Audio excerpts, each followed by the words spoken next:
Hubungan antara negara dan warga negara merupakan fondasi utama dalam sistem politik, sosial, dan hukum suatu masyarakat. Negara adalah organisasi kekuasaan yang memiliki kedaulatan untuk mengatur masyarakat di wilayah tertentu. Sementara warga negara adalah individu yang secara hukum menjadi anggota resmi dari negara tersebut. Interaksi keduanya bersifat timbal balik, diatur oleh hak dan kewajiban yang saling melengkapi. Negara hadir untuk memberikan perlindungan, jaminan kesejahteraan, dan pelayanan publik. Sebaliknya, warga negara memiliki kewajiban untuk mematuhi hukum, berpartisipasi dalam pembangunan, dan membela negara. Hubungan yang harmonis dan seimbang antara hak dan kewajiban adalah kunci untuk menciptakan masyarakat yang adil, demokratis, dan sejahtera. 1. Pengertian negara dan warga negara. Negara secara umum didefinisikan sebagai suatu organisasi di suatu wilayah memiliki kekuasaan tertinggi yang sah dan ditaati oleh rakyatnya. Unsur-unsur negara meliputi rakyat atau warga negara, wilayah pemerintah dan yang berdaulat, dan pengakuan dari negara lain. Warga negara adalah orang-orang yang berdasarkan hukum merupakan anggota resmi dari suatu negara tertentu, memiliki ikatan hukum dan kepadanya melekat hak dan kewajiban kewarganegaraan. Ikatan hukum ini ditandai dengan adanya kewarganegaraan. 2. Dasar hukum kewarganegaraan. Kewarganegaraan dalam arti yuridis ditandai dengan adanya ikatan hukum antara individu dan negara. Di Indonesia, dasar hukum utama kewarganegaraan adalah Undang-Undang Dasar Negara Republik Indonesia tahun 1945 atau Undang-Undang NRI 1945. Khususnya pasal 26 yang menyatakan 1. Yang menjadi warga negara ialah orang-orang bangsa Indonesia asli dan orang-orang bangsa lain yang disahkan dengan undang-undang sebagai warga negara.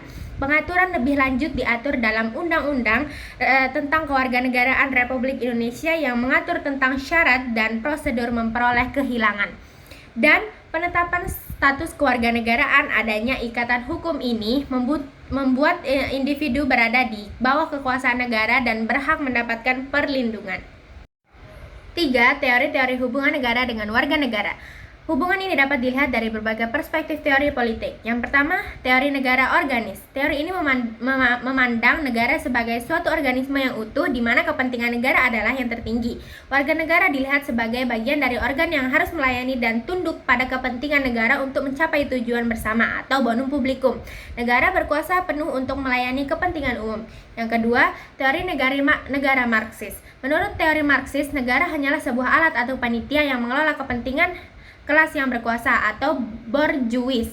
Negara tidak netral, melainkan berfungsi untuk menindas dan mengeksploitasi kelas pekerja. Hubungan ini dipandang sebagai hubungan dominasi. Yang ketiga, teori negara pluralis.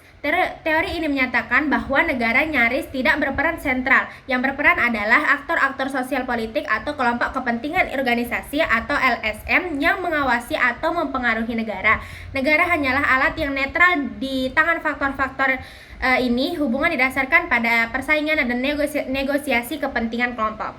Yang keempat, teori kontrak sosial. Meskipun bukan teori hubungan kontemporer secara langsung, konsep kontrak sosial atau Hobbes-Locke-Neuse menjadi landasan ideologi hubungan modern. Konsep ini menyatakan bahwa negara dibentuk atas kesepakatan warga negara untuk menyerahkan sebagian haknya kepada penguasa demi terciptanya ketertiban dan perlindungan.